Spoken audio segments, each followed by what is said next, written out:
Hi, welcome, Kirsty. Hi. You're here on our second recording for the Real Business Advice. I keep going to say podcast, but it's not really a podcast. It's more just a video recording. So you're going to be our first recruiter that we've had on here. You've run a recruitment business for 9 years. So do you want to just tell us a little bit about your business and how you got started with it? Sure. So iMultiply is a specialist accountancy and finance recruitment business, and I founded it in 2012. And I've been fortunate enough to see that grow over the last 9 years. We operate predominantly in Scotland, across the Central Belt, although I did have an office for a little bit in Northern Ireland. And we'll maybe talk about that later on. I'm happy to try things and for things not to quite work out, and that was one of them. But a lot of things have been going extremely well over the last 9 years, and in 2019 I appointed a managing director to run the business, which has allowed my role to continue to change and develop. And now I have the privilege of watching the team take the business to the next stage. Yeah, it'd be interesting. I'll come back to that, because I think for a lot of business owners, that is a big step, letting go of their baby and putting it in the hands of somebody else who is not necessarily going to do things the way that you would want them done. But we'll come back to that. So if you hadn't started your own business, what do you think you would have done? That is an interesting question.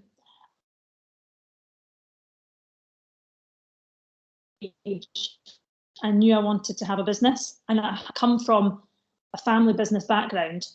So if I hadn't, I think the question might, or the answer might be, if I hadn't started a recruitment business, I would have started another type of business. If I really wasn't running a business, I quite fancied being a Blue Peter presenter, Neil. Something completely unrelated. Or I like to think I might have got more into sport, competitive sport. Was that something that was a passion when you were younger? A little bit. I've dabbled in a bit of competitive sport with Taekwondo. I competed in the British Championships for Taekwondo as an adult, and I was very much into running as a child. But I kind of believe you've got to put, for me anyway, I had to put all my energy into one thing, and that's been iMultiply. So it's not to say I didn't keep up Taekwondo, I didn't keep up running, but not to the level I like to think I could have if I hadn't been working all those hours setting up a business. So maybe I would have done something like that. Oh, that's really interesting, because I guess, I mean, if you were competing in the British Championships, that's not just a sort of hobby that you do occasionally. Presumably to get to that level, you're doing a fair amount of training, and there's quite a big commitment as well.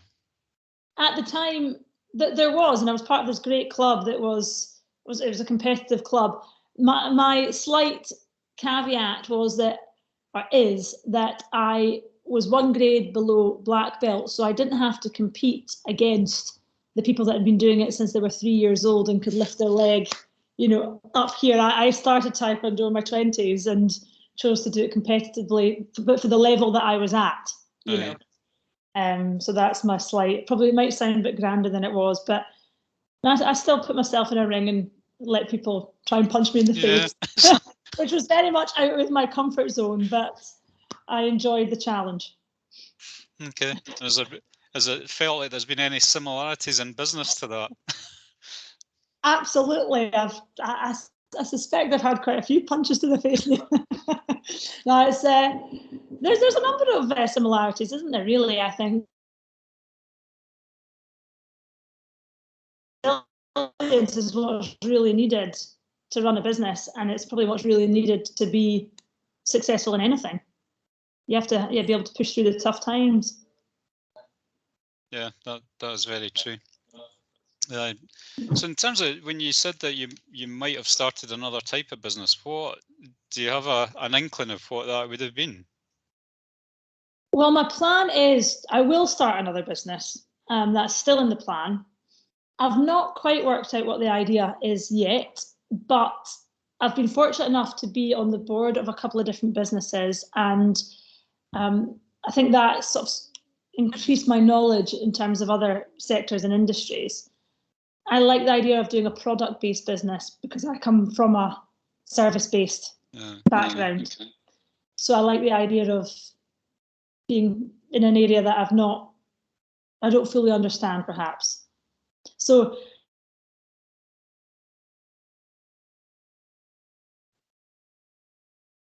invented it, then they should contact me. Yeah, I think that you froze there. So if you were coming up with the master plan of a secret product, it's still secret. Well, no, what I was saying was, if someone watches this and has come up with the product and has the idea or the technical know-how, but not necessarily the background in terms of how to get it off the ground, they should contact me. Okay. Well, there you go. So there's an opportunity for someone. So what was it that when you got going with iMultiply, what was it that, eventually triggered you to start your own business? Because, you had a career before iMultiply, didn't you? I did. I did business at university, business studies. Then I went into recruitment. And as I say, I always had the aspiration to start a business. I just didn't know what the idea was going to be. And then when I went into recruitment, I realized that the industry has such a mixed reputation, and I could understand why. I was working in a business that I learned a lot from, got a lot to thank it for, but I also could understand why a lot of people don't like recruiters.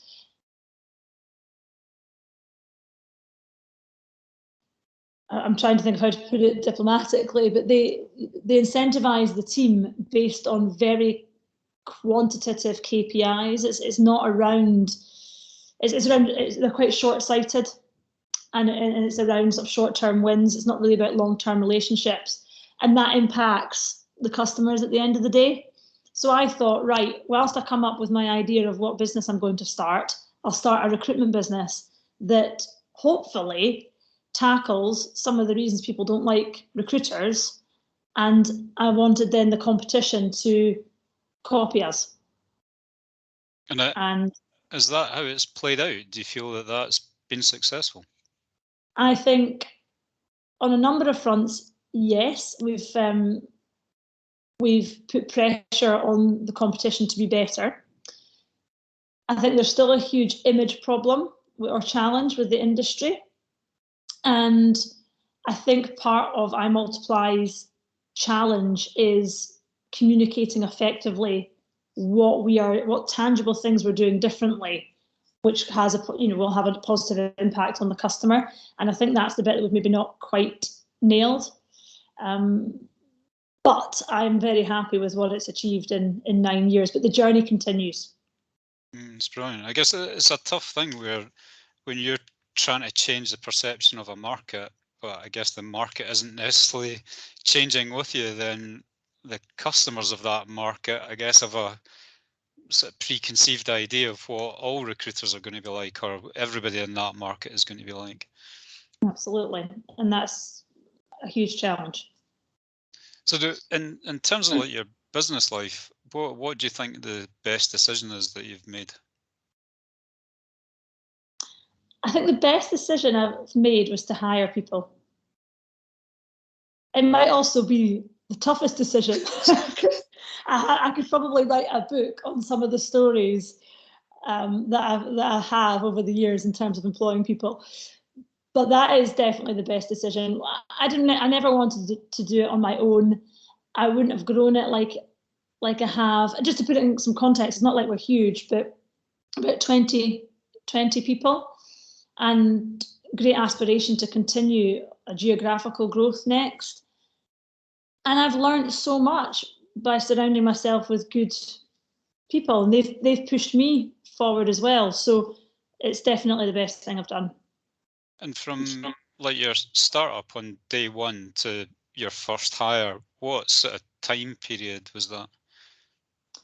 I think the first hire, was about 6 months, 6 to 8 months. But again, when I started it, I knew, it took me that length of time to find someone. Yeah. And in fact, within a few weeks, and it wasn't a reflection of them. It was actually a reflection of me underestimating what support they would need and what time I would have to give. So actually, the first person I hired, again, no fault to them, but that didn't work out. Second person I hired, their references were rubbish, and I heard they were being charged with an offence. So I'm glad I didn't actually get them through the door. And then the third person I hired, I happened to have a history with, because I used to work with them. So that was then what kind of helped get the ball rolling.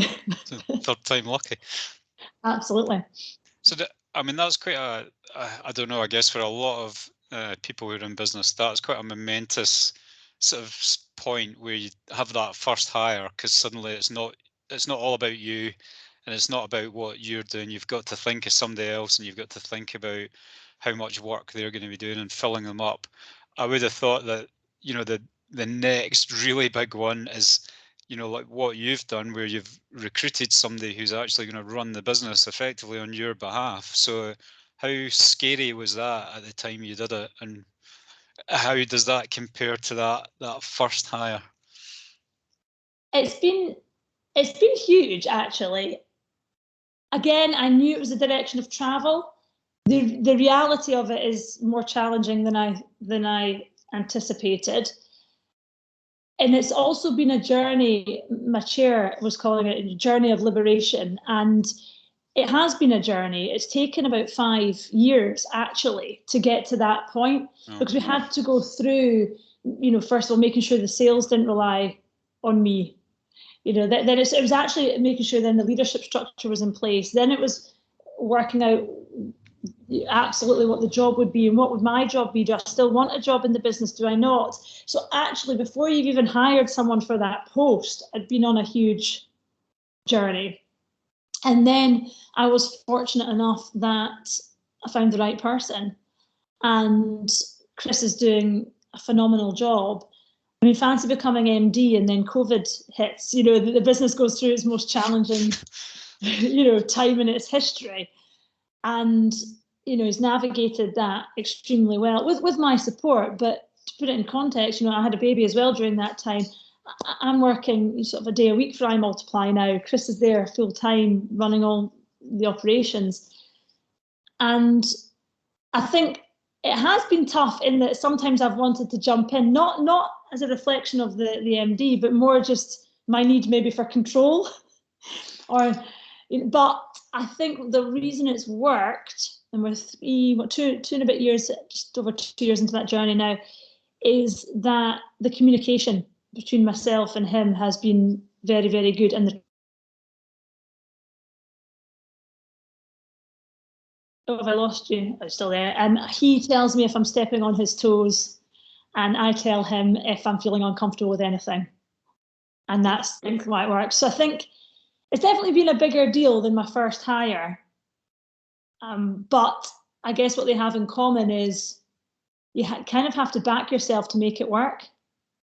Like I didn't really think about or spend too much time thinking about what would happen if it doesn't work. Just make it work, and if it doesn't work, focus on the solution. Don't waste energy on worrying about if it goes wrong. And how do you feel that sort of sets you up for the future growth? Are you feeling like you're in a better place now, or just a different place? No, a better place, because part of the reason for doing this was that I wanted the headspace to think more strategically and think about how iMultiply is going to grow. And I very much I knew I wanted to continue being part of the business, and I wanted to have an input, but I needed to get away from the day-to-day operations so that I could have the headspace. And it means that I can now do that and meet my other aspiration of potentially setting something else up, because I've given myself the time. But also I think, as the business evolves, it needs different skills at different times. And I think I recognised that I think I'm pretty good at getting something off the ground. But when it gets to a certain size, my eye for detail and structure and sort of taking things through a process isn't that great. And that's what I needed the MD to do. I still want him to be able to think big picture, think long term, but he's got me to support him on that. I need the structure now and the structure of the leadership team and that sort of plan in order for it to get to the next level. And I just didn't feel that that was me.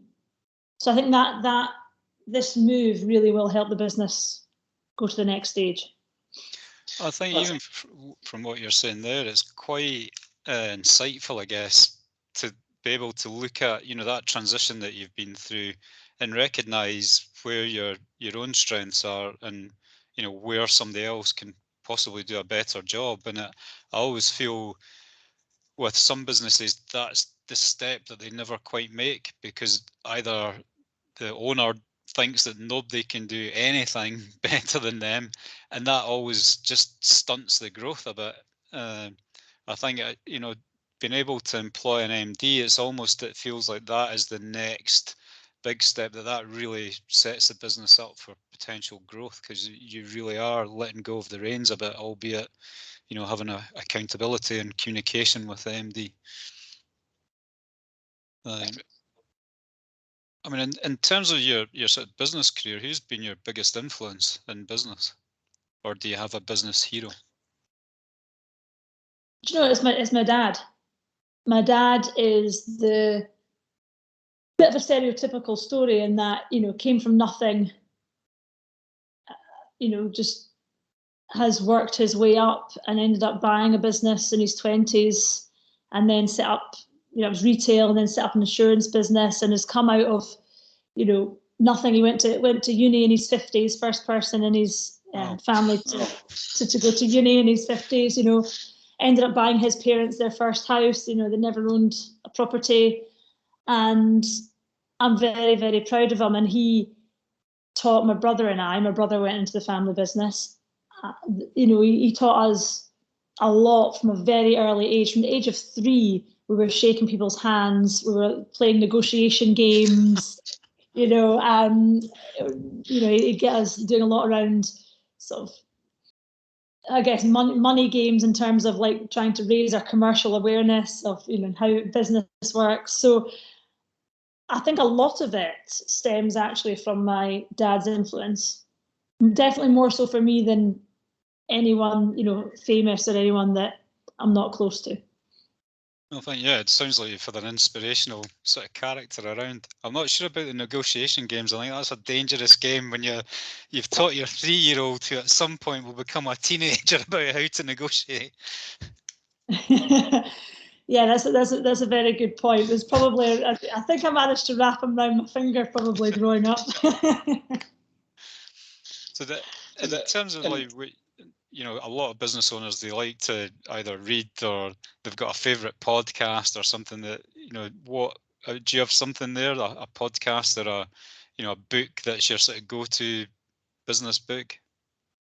Do you know, I feel like this should be a really easy answer, and I feel like I should come up with something really impressive. But the truth is, I just pick up books, skim read them, put them down. So I'll see something online, and like Key Person of Influence is one I looked at recently, and I've actually don't tend to finish them from start to finish. And I just usually pick up the odd takeaway. A podcast, Steve Bartlett, Diary of a CEO. I did listen to that quite a bit because I get a lot of value about hearing. What I really want to hear is I want to hear other founders and people running businesses. I want to hear what's gone right and what's gone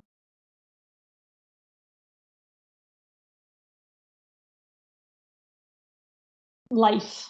That's really what I want to hear, rather than something too prescribed, or the sort of academic model for something doesn't really sort of inspire me as much. So, but it's just been so bitty that I don't know how to answer that question in maybe in a way that a lot of people will, if that makes sense. They'll say, oh yes, you must listen to X, Y, Z. I'm like, do you know what? To me, I just listen to snippets here and there. Yeah, no, it's as good a way as any. And do you think, in terms of like running your own business, what do you think that the biggest thing that you've been able to achieve from doing that? You know, and I mean, this could be a personal thing. You know, is it giving you something different life-wise that you would have had you been working for somebody else, or? It's given me a lot, including grey hairs. I would actually say the biggest thing, though, which I value a lot, is my personal development. I think I've developed a lot quicker and in a lot of in a much broader sense than I would have if I'd worked for someone. Because the reason I say that as well is because I think, and I'm generalizing here, but I think a lot of businesses don't give employees enough room to make mistakes. And I think you can learn a lot from making mistakes. But when you run your own business, you kind of have no choice but just to try things. And for me, I definitely learned through doing. So I'm absolutely thankful for the business, to the business for that. And of course, it's allowed me a nice, it has allowed me a nice lifestyle. It now allows me to keep doing the fun stuff at iMultiply, but also off, just had a child, I want to set up something else, so it's allowed me freedom of choice, I guess. But it's only allowed me that now that it's got to a certain size. It didn't allow me that freedom in the earlier days, but it did allow me to grow. I think there was a business coach who once said to me that in terms of the personal development side, he said that you only need one thing, just start a business and you'll get as much personal development out of that as you can manage. So yeah, it sounds like that was quite a truism from what you've been saying there as well in terms of your situation. Yeah. In terms of the, I mean, it's quite a success story from what you've been talking about so far. And if you could change something, if you had a magic wand, is there anything you would change about your business just now?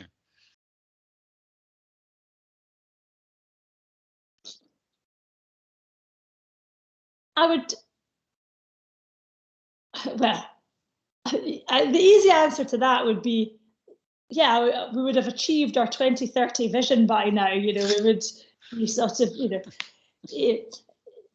a bit bigger and better in every sense. But actually, even that, would I really wave the wand to do that tomorrow? Because then we wouldn't have the journey. I know it sounds cheesy, but you've got to appreciate how, getting there as well.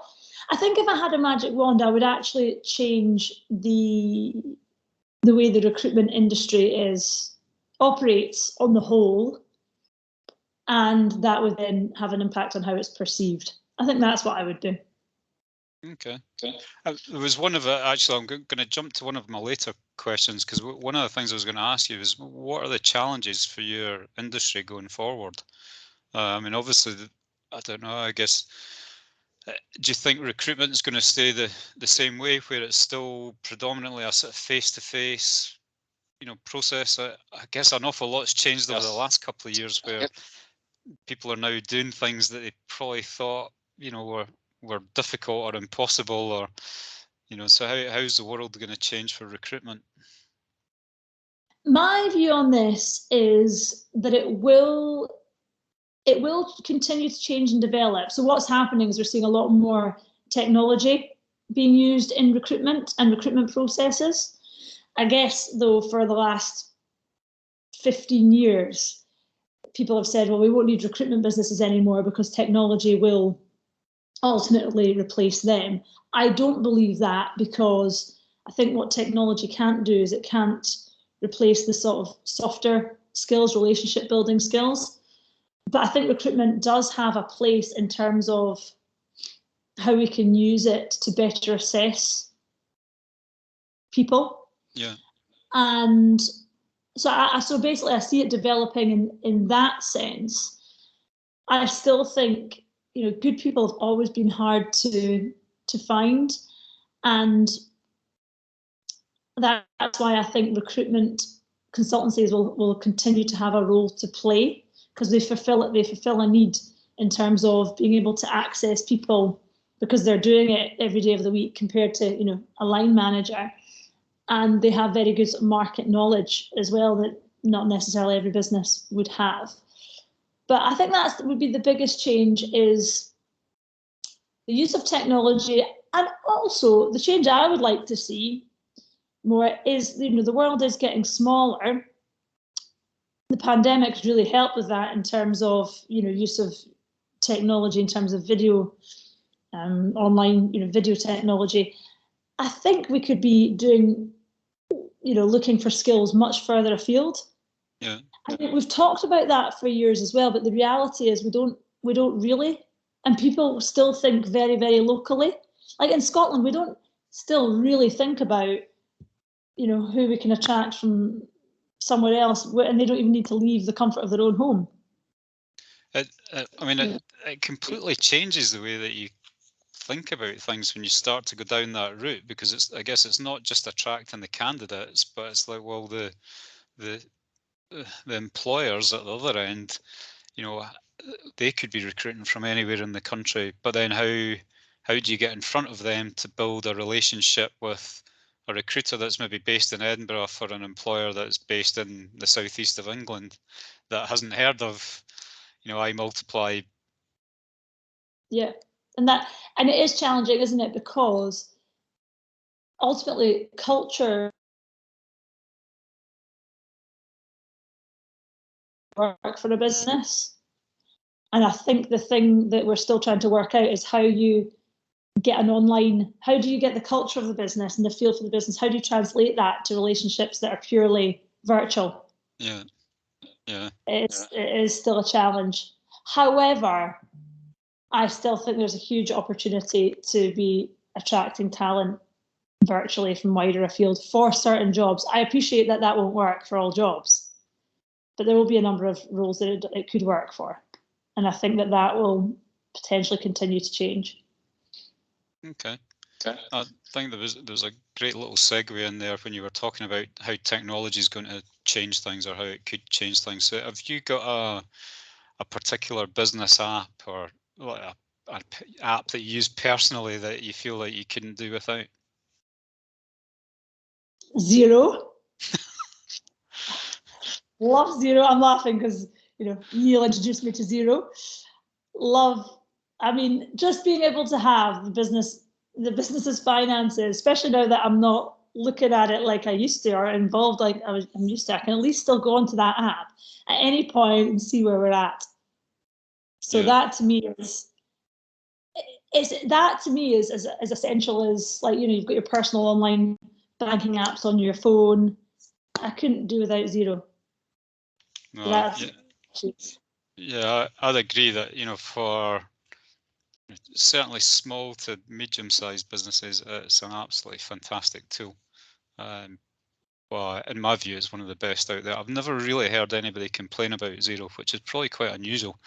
There's a lot of apps. There'll usually be some grumblers somewhere that can be found, even if they've got some raving fans. But with Xero, it's generally been quite a positive message. The other app that I use regularly for business would be Slack, because that's what the iMultiply team use for a lot of communication. So I see a lot of, you know, we have a learns channel, so I'm seeing, you know, what people post in terms of what they've learned that week, or a wins channel, good news stories, that type of thing. So I like that. Okay. Yeah, we use something similar called Anywhere Works, but it's very similar sort of tool to Slack. In terms of like your personal characteristics, what would you pick out as the one that has helped you succeed? The one. So I've got to pick one. Well, if you've got more than one, you can tell us more than one. I mean, resilience is a huge one. I think I mentioned that at the start. Resilience, I think, is huge. Like, it's not even when things go massively wrong. It's just the resilience to, like, you know, even the smallest knock. If you get a small knock, but over and over again, it's just you've got to keep going. So that is definitely huge. But I guess there's no point in having resilience if you don't have the get up and go in the first place, the determination to do something. And I guess I probably only have those two things. Someone said to me once years ago, and it might have been my dad, I can't quite remember, but it kind of stuck with me, the overall message, which was, it's that anyone could start a business in theory, but most people don't. And actually, it was about the first step to succeeding is actually just doing it. It's like so many people say, oh, I'm going to do that one day, or I'm going to do this one day. Actually, just do it, and then you're already much further ahead than everyone else. If that makes sense. So it's just, and I don't know if it's blind sort of ignorance sometimes, where you just kind of go, do you know what, I'm just going to try that. It might be stupid half the time, but I'd rather try something and then for it not to work out than keep talking about doing it and then never do it. I've probably not articulated that very well, but you kind of probably get the sentiment of, I think that's stop talking about it, just do it. Yeah, I think that's a great way of putting it. One of my friends, he wasn't talking about business, he was talking about travel, and he'd said, oh, I'd rather look back with memories than regrets. So even if it doesn't work out that well, yeah, you're never going to be in that position where you think, well, I could have, should have. Exactly. And actually, when I was 2 years into my job after uni, and I said to someone, right, I'm going to set up a business, they just looked at me and went, well, when? Why haven't you? And I remember thinking, well, I haven't because I hadn't built my network. I didn't have the idea. And then I thought, oh my goodness, no.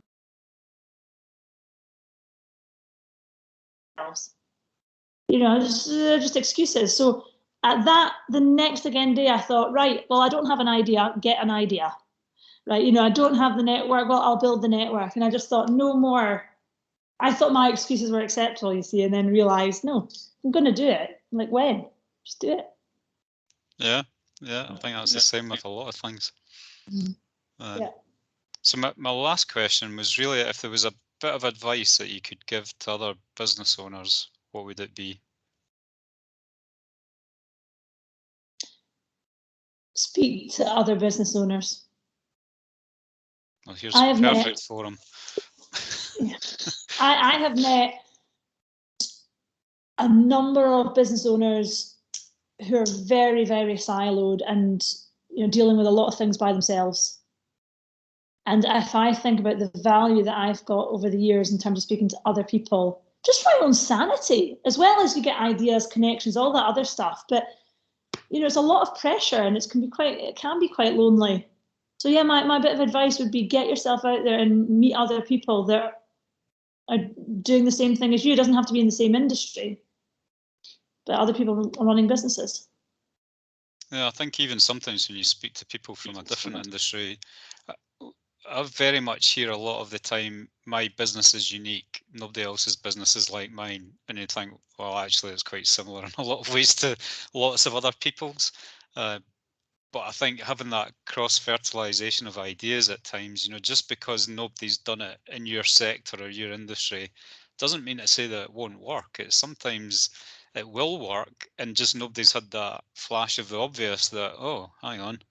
And it's taken a spark from somebody else's thoughts, or somebody asking what appears to be the stupid question of, why haven't you done this? And just nobody's thought about it. Exactly. And 90 or 95% of the challenges, I suspect, are the exact same topics. Yeah. Well, Kirsty, I'll wrap up there. Thanks very much for your time today. Sometimes there's been a bit of fading in and out, but I'll see if I probably won't bother editing that, to be honest. It'll just go up as it is. But yeah, given that there's a blizzard outside where I am, and I'm not sure what it's like in Edinburgh, we'll blame that on the weather, I think. For sure. Well, I look forward to. Well, I won't listen to it back because I hate the sound of my own voice. But if you want to do any other bits and bobs, you can let me know. I'm here. We'll do it on a different day when there's not a blizzard. Yeah, thanks for that. That's been brilliant.